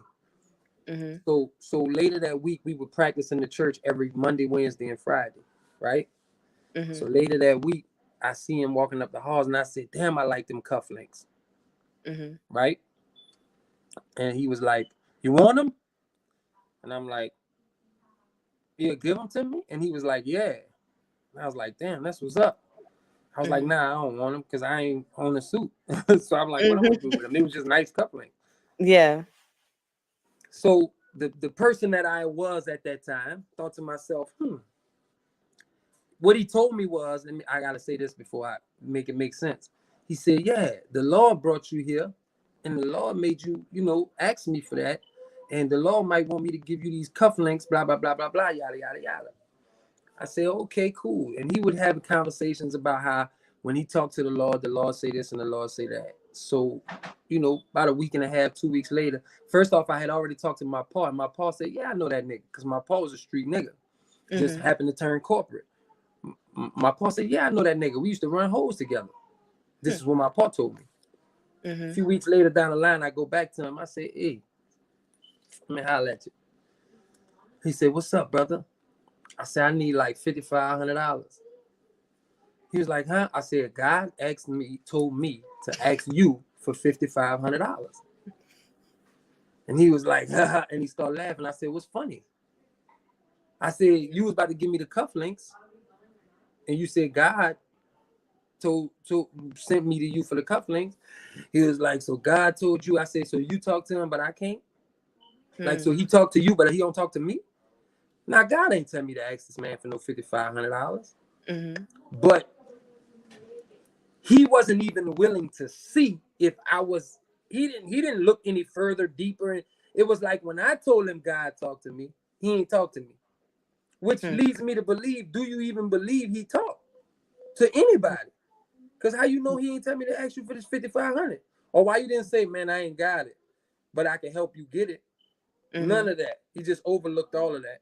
So I say that to say, I think they go hand in hand. Me personally, I don't know how nobody else feel. I think they go hand in hand. The streets and the church, I think they go hand in hand. Both of them are manipulation, 100%. The streets make you believe it's something that is not. That church make you believe it's something that is not. 95% of the churches make you believe they're something that they're not. So I think they go hand in hand. And it's not necessarily the pastor, or might not necessarily be the congregation, might not necessarily be nothing but the surrounding everything that deals with that church. Like your pastor might be good, but your congregation might not be shit. They might be pieces of, and so it's not as great of a establishment as you think it is. You understand what I'm saying? Okay. And the same thing on the other side. Your congregation may be great, choir may be great, everything may be good and real going on, but your pastor might be fake. So something is just like, to me, it's just like the streets. And people who feel like, oh man, that's not true, and I'm not mad at you for feeling that way. Because you may not have been in the streets, but you may not have been whatever it is over here. I'm telling you Mhm. from my what I believe, from my experience, and from what I see, and from what I know, I don't Mhm. see not an ounce of different. They both selling you 100% dreams because I can get the same type of love and the same type of blessings without that place, Hmm. with my own relationship with God. Hmm. And if I can't, then what you're telling me is what you're reading in that Bible is false. Hmm. Hmm. So that's just how I feel. No, I appreciate you. Don, what's your thoughts is on like I said, we're wrapping it up. What is your thoughts? Like, has the church, or when you was struggling and going through it, or in the streets or whatever, did you see preachers or the church coming outside of the four walls to the street instead of the street coming to the church? I have seen both ways. I've been raised in a church. My mom and my dad were preachers. My dad died, of course, like I said, at 4. But I've Mhm. had churches pay my bills for me, give me Mhm. clothes. I had my pastor take me and my family out to eat. But I've also had times to where I went to the church for help and they was too busy trying to holler at me and get me to a motel room. I've had both experiences. I don't like to generalize anything or anybody. Me personally, everybody, like you said before, everybody experiences something different. And I don't knock nobody else's experience. I've had some very positive experience, but I've also had several negative experiences. And I just really feel like the church really is about the people. And at the end of the day, the Bible even tells you that He will reveal to you who is true children are. However, it also tells you that there will be many that will save souls that will stand in a pulpit and will lead people to heaven that they themselves will not go to heaven. And they will stand before God and He would say, "I never knew you." Mhm. Even the devil knows the word of God. He was in Yeah. heaven. He knows the word better than a lot of us Christians, Yeah. so-called Christians. You know what I'm saying? So just because they may not have a personal connection with God themselves, don't mean they can't win souls. It's all about your personal connection with God, your conversations with God, your prayers, your belief, your faith, regardless of who brought you to it. Is what you choose to take from it, in my opinion. And that's just me and my opinion and what has worked for me and what Mhm. I teach my children. Everybody had their own beliefs. Everybody is not saved or whatever the case may be. But for me, I believe in God. I love God. And you can't say nothing about God to me from me and my personal experience. And that's regardless of what that preacher in that pulpit does. That's Mhm. between him and his God. He Mhm. has to ever look at the end of the day. The Bible tells us we're born sinners, we die sinners. There's no such thing as a perfect human being. There was only one that has ever came to this earth that has been perfect, and it will never happen again until he come back on the cloud. So I'm no better than him. Who am I to judge the preacher or anybody else in that church? Mhm. I don't want to be judged. I'm not gonna judge them. We all have to atone for our own sins. You know what I'm saying? Yeah. I'm not perfect, never have been, never will I be. But I strive every day to be better than I was the day before. And that's all I look for in my pastor. Don't be content in the stuff that you're doing and standing up there trying to preach to me about my sins. You understand what I'm saying? I don't Mhm. want you living the same type of life as me. However, I'm not expecting for you to be perfect either. I'm not perfect. Who am Mhm. I to judge you? It's just a calling to preach the word of God. So it's really all about you educating yourself on that word and you spreading that word. It don't mean that all of a sudden because you was called you become sinless. Mhm. Okay. I think a lot of times You we look to these want me to preachers say to something? be Don't say nothing. perfect. You don't say nothing. No, I'm I sorry, I didn't hear I you. No, I respect that so much. And I appreciate you for saying that. And I'm sorry that, for part of your experience of people trying to, instead of, preach to your soul, they try to get you to, to a motel. So I sincerely apologize about that. I'm not even, sad about that. To me, it's all about everything we go through in this life make us who we are. And it taught me what I needed to Mhm. learn at that moment. And that wasn't the church for me either. And that was where I was at with my kids. So I was glad to see it because it could have been worse. It's not let, a bad thing for me. It just leads me to go to a better place. let me say something to anybody that's listening right now. I always feel like, man, this is an opportunity to say something that somebody need to hear. Shout out to everybody on the panel, all that great shit, all that great stuff. The fact of the matter is, if you allow anything to manipulate you or take advantage of you or put you in a predicament where you don't feel comfortable with, shame on you. Shame on you. Don, you was able to circumvent a situation where people wanted to take advantage of you and they was using the name of God to do it. And you was able to overcome that. Salute to you. I'm telling you right now, okay, that if we go all the way back, like Lucky was like, let's go back. We go all the way back, okay? I want someone on this panel right now, I'll give them $100. Show me where before the slaves came to America, they were talking about God. They were they were Christians. You got my cash app? Let's go.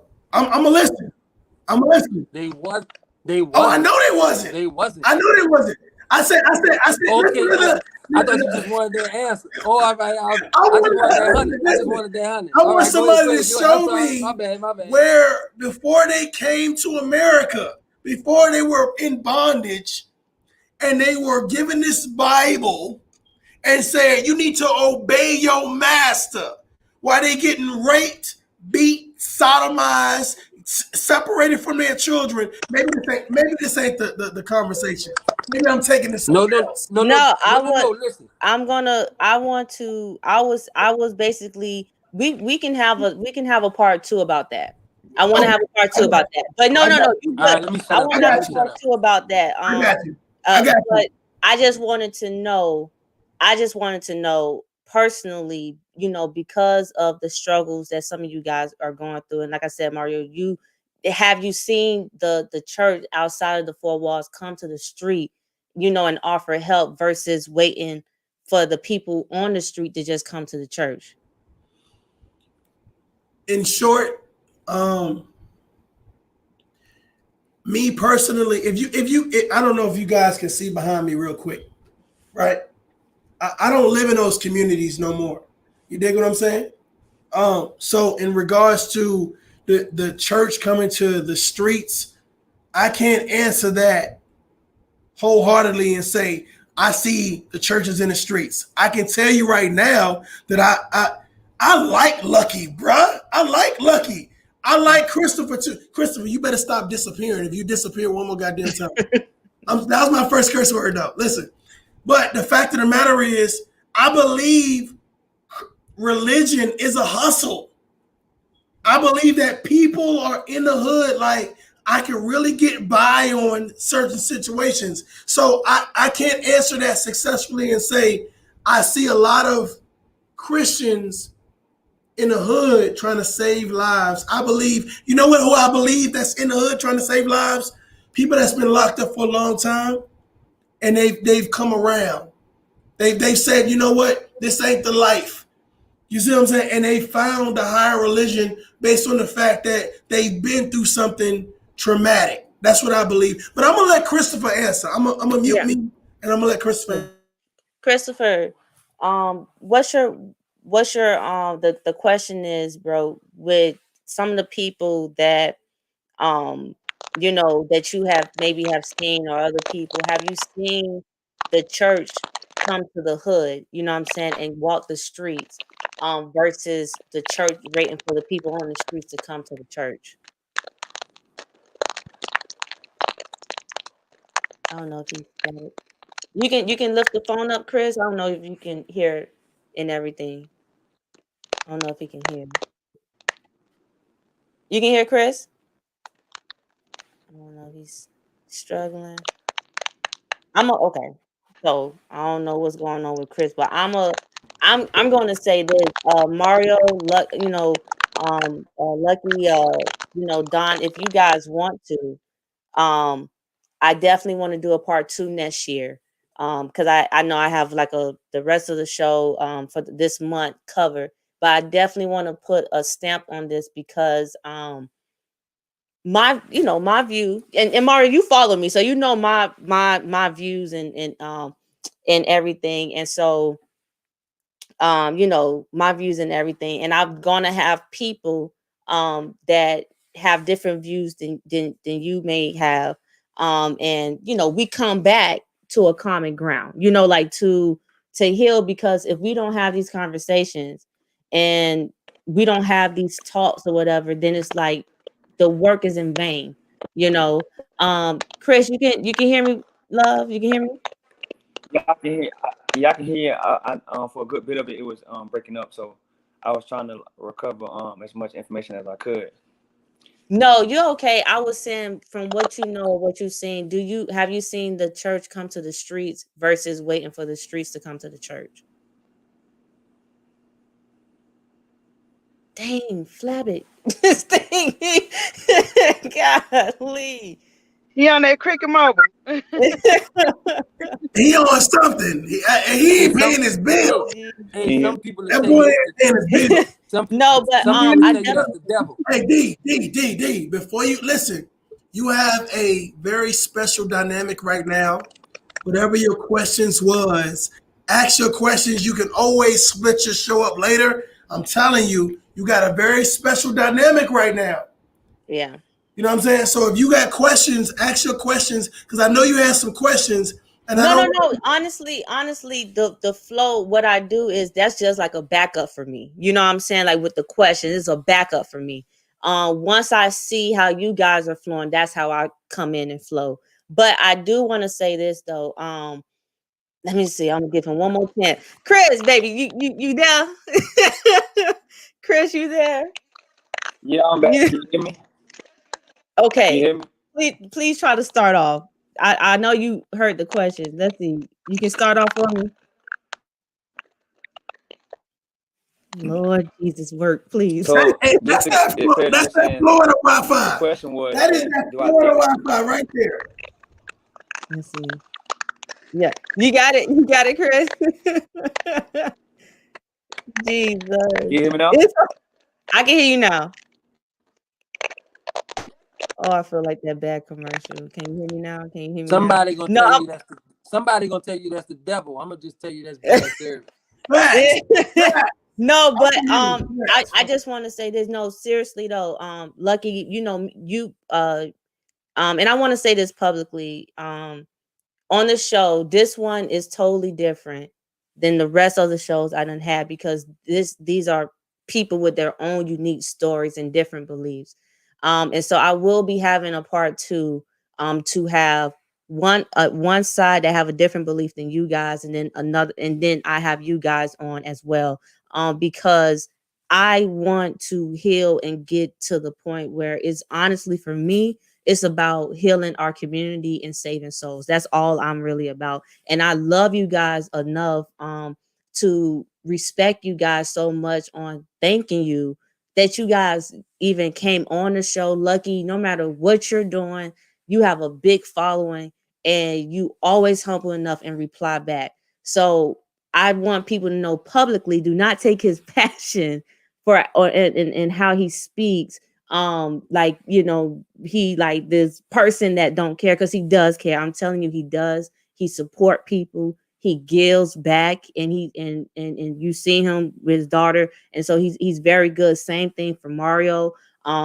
Very supportive. He share your posts. He try to support in any way that he can. So don't misplace their beliefs or their passion, to characterize them in a different way. Hey D, Hey D, don't apologize for me. No, I don't apologize. I just know my show. I know how I do things. Listen, no.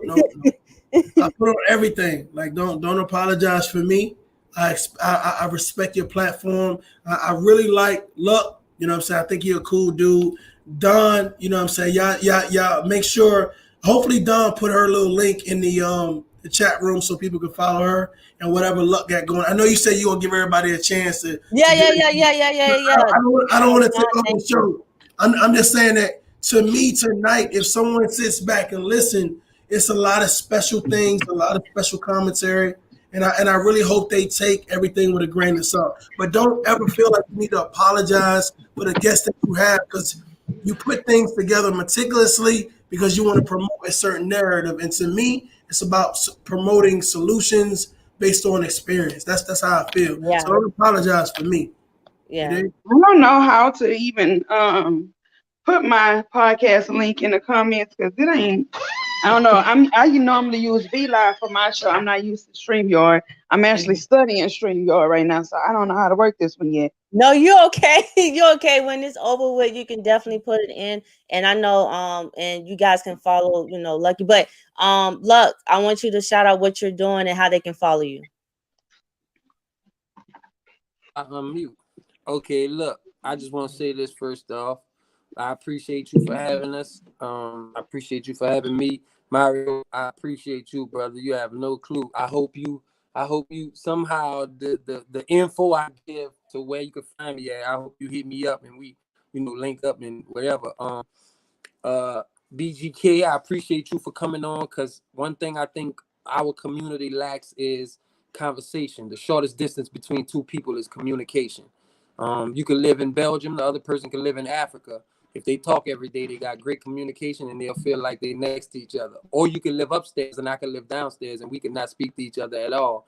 And that's a lack of communication. And we have a problem with we think everything is an argument as opposed to an open conversation. So I just appreciate you coming on, Miss BGK. I forgot your name, but I appreciate you coming on and saying what you had It's to say. done. BGK is fine. Yo, Bubblegum Kitty is my name.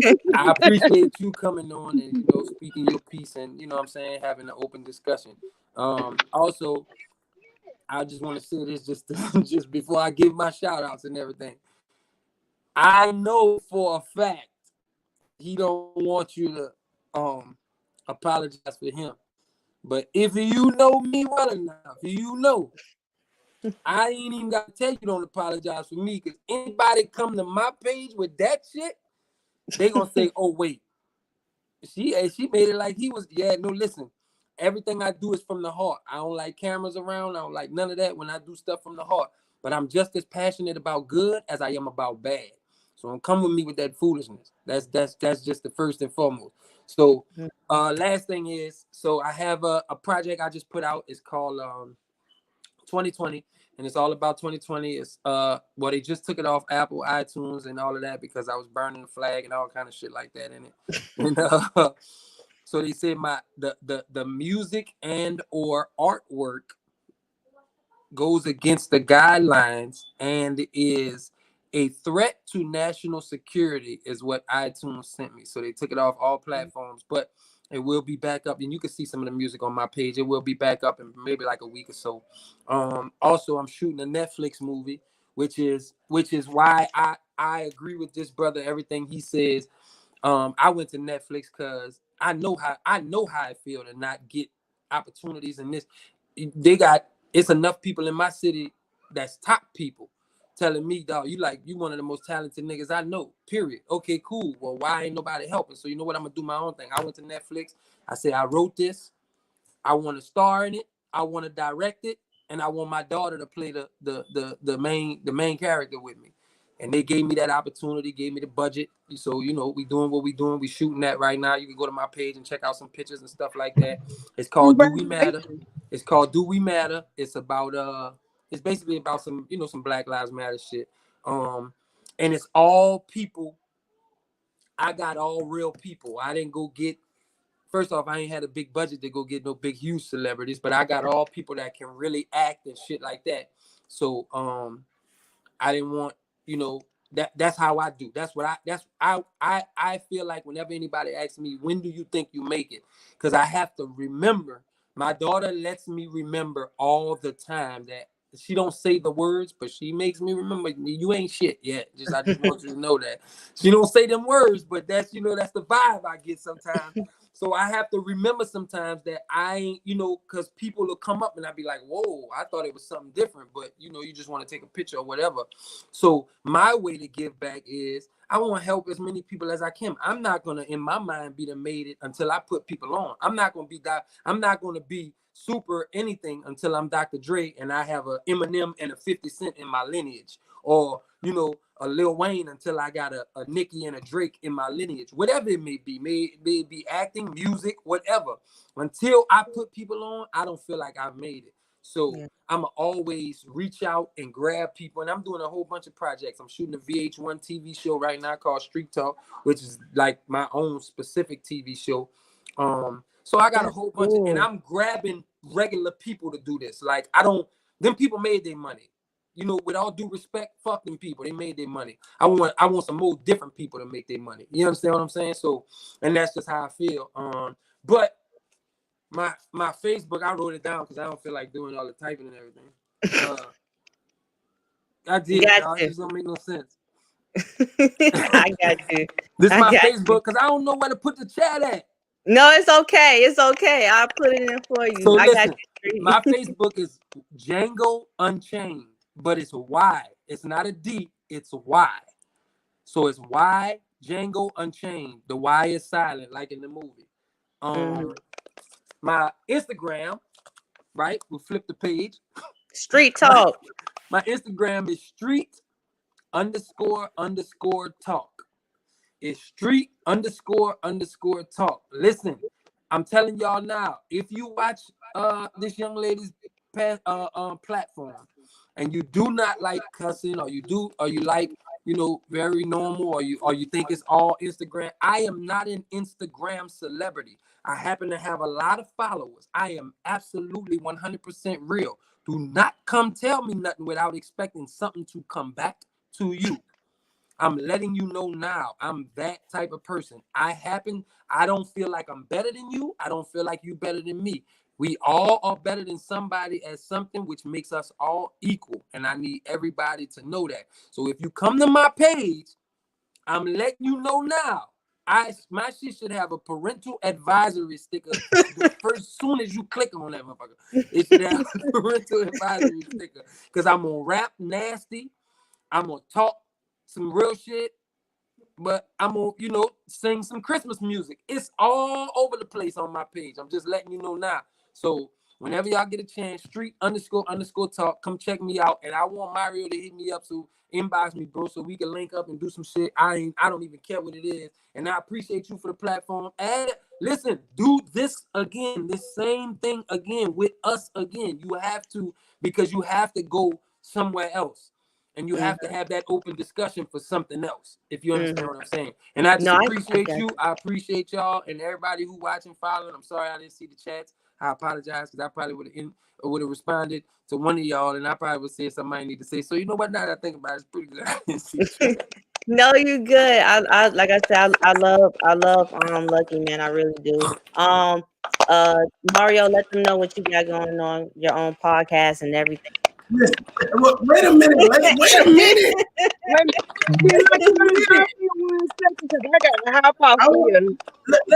Let Dawn go real quick. Yeah, because I gotta run in this beauty supply real quick. We running out of Go ahead, Don. But first of all, thank you for having me on.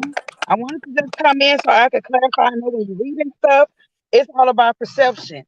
And so I wanted to come in and clarify my view, and I appreciate you giving me that opportunity. I respect each and every one of you and your views. You know what I'm saying? All of our experiences are different. Y'all check me out on Screw It Podcast. I come on Sundays at 6 p.m. We also have a Man Hell No podcast every week on Wednesday night at 8 p.m.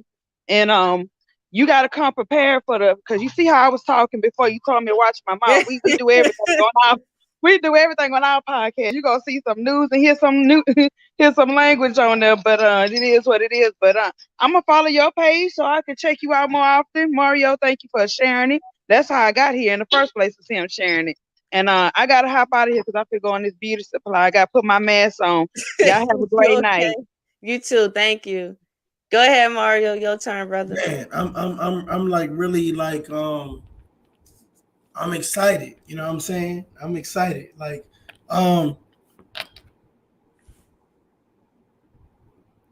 Like I've been a lot of places. I've seen a lot of things. I've been in a lot of situations where it's been a little sticky. You know what I mean? It's been a little sticky. But Mhm. this is one of those situations where whether you young, old, middle age, whatever the case may be, you can sit back and you can listen to people and have their different experiences or whatever the case may be. You have a special platform. Continue to grow your platform. Continue to pull people together. Continue to motivate people, regardless of what people say, how they try to derail you, or whatever the case may be. Continue to stay motivated. Ladies and gentlemen, I am Mario J. It's clear on the screen. Search for me on all YouTube platforms, Facebook, etc. Whatever you use, search for me with that name right there, whatever the case may be. Um, Shout out to Christopher. Shout out to Lucky.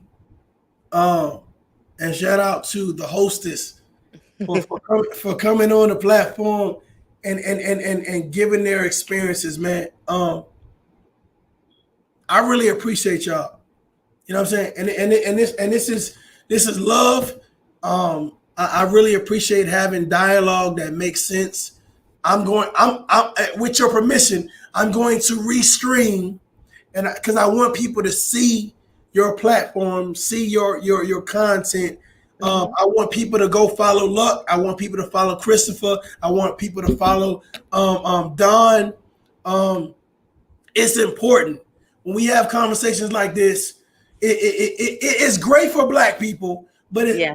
whether you know it or not, there are other people looking at us and saying, "I didn't understand, but now I understand." So I'm gonna get off my high horse. I'm gonna restream this shit after this. But man, listen, I'm gonna follow I just followed you, bro. for sure. I appreciate it.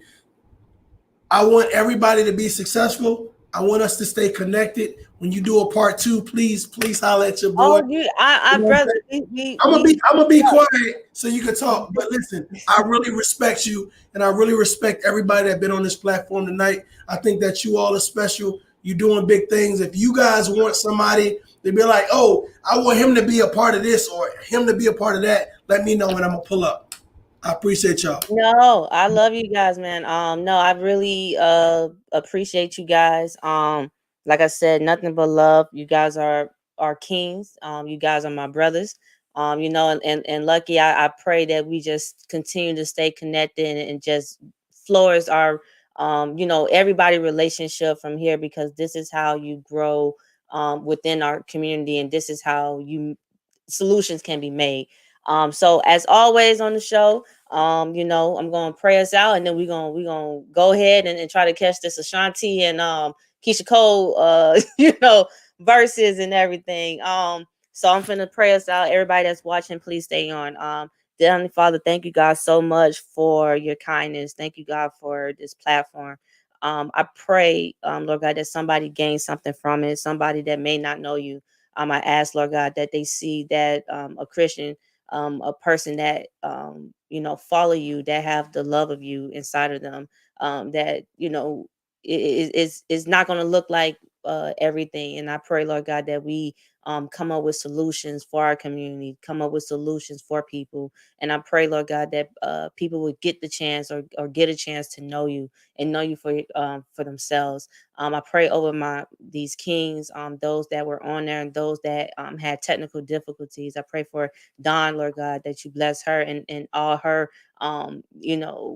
endeavors of what she's doing. I pray that you keep a covering over Street, that you protect him, Lord God, in everything that he do, that people do not become envious of him, and that you will cover him, giving him blessing, fresh ideas.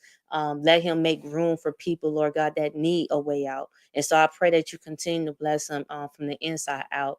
I pray for Mario, Lord God, that whatever he has going on, his platform, Lord God, that it will be good, that that people will not see the negativity, but they'll see the good that he is trying to do. And I pray that you have a protection around him and his family and his children and whatever he has going on. And I pray over Christopher, Lord God, that whatever he has going on, bless him in the army, keep him. And I pray overall that the street and religion, that we'll come to a common ground one day and get back to you. In Jesus' name I pray. Amen. All right, y'all. That was it. I love y'all so much.